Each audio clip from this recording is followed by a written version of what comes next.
This is a Fox News alert. I'm Brett Baer in Washington. We are an hour away from what President Trump calls a major statement by South Korea about North Korea. The president himself delivering this news about the news to reporters in the briefing room a short time ago. South Korea is going to be making a major statement at about 7 o'clock. On what, Mr. President? On the big subject. Mr. President, And that was it. Kind of cryptic. Chief White House correspondent John Roberts starts us off tonight, as often, with breaking news from the North Lawn. Good evening, John. Good evening, Brett, and welcome back. The president did go on to say a little further on in that exchange that the announcement tonight would be about North Korea. We do not know what the substance of that will be, but we do know that the president spoke with the South Korean President Moon Jae-in today about what was going on. The South Korean National Security Advisor is expected to be in the Brady briefing room to deliver us the news.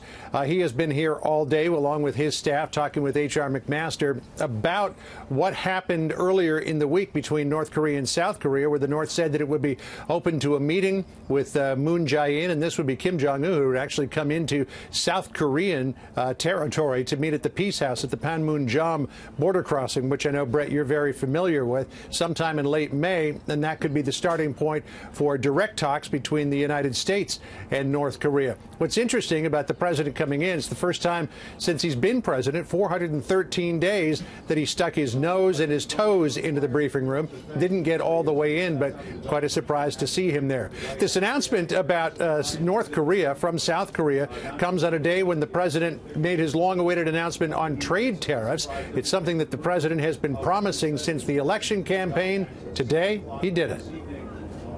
The sanctions on aluminum and steel are the first imposed by the U.S. in 16 years. President Trump insisting they are necessary to protect America's national security. The strong steel and aluminum industry are vital to our national security, absolutely vital. Steel is steel. You don't have steel, you don't have a country. But even as he moved to punish nations, he says, are unfairly dumping cheap steel into the U.S., the president was talking about carving out exclusions for certain countries, exempting Canada and Mexico, at least for now. We need steel, we need aluminum. We're negotiating with Mexico, we're negotiating with Canada and the NAFTA. And depending on whether or not we reach a deal, also very much involved with that is national defense.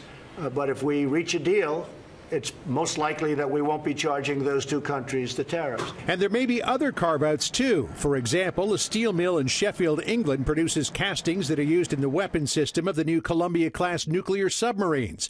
If President Trump slaps tariffs on Britain, the U.S. would be taxing its own supply chain. We have other countries that are very much involved with us on trade, but also on military and working together with military, and we'll be making a decision as to who they are. But some of America's European allies, aligned under the European Union Trade Collective, are planning retaliation. The European Commission is going to introduce countermeasures to President Trump's very inappropriate initiative, which might prove advantageous for the United States right away, but which, in the long run, will harm the United States' influence in the world. China, which the president has singled out for particularly bad behavior in dumping steel, suggested this might be the first shot in a trade war. In the event of a trade war, China will make a justified and necessary response. From the Speaker of the House, Paul Ryan, this afternoon, a statement of opposition. I disagree with this action and fear its unintended consequences. From the Senate, the man who said President Trump could be the greatest president ever said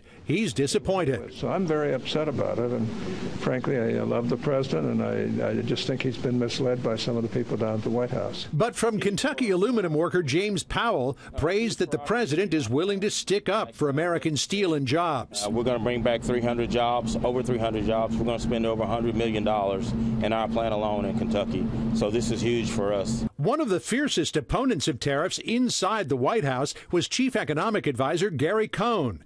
He attended his last cabinet meeting today. In a farewell, President Trump praising Cohn, but also taking the opportunity to roast him just a little bit. He may be a globalist, but I still like him. He's going to go out and make another couple of $100 million, and then he's going to maybe come back. I don't know if I can put him in the same position, though. He's not quite as strong on those tariffs as we want. The president's action today starts a 15-day countdown clock to the imposition of tariffs. The president is hoping that before then, some countries that he believes are bad actors will modify their trade practices in order to avoid the punitive sanctions. Brett? But quickly, John, as we wait for this announcement from South Korea, on the trade issue, the tariff issue, there is a lot of wiggle room potentially here. There is. The president was talking about the idea that Canada and Mexico are initially excluded. We don't know how long that window will be open for them. He's also talking about excluding some of our other allies who are in the supply chain for national security. I don't think this is going to go as far as it did back in 2002 when the Bush administration had some 700 exemptions. It made their tariff regime look mostly like Swiss cheese more than anything and proved that it was fairly ineffective. But they're definitely thinking about carving out some exclusions here. China not among them, though, curiously. That's right. All right, John, thank you.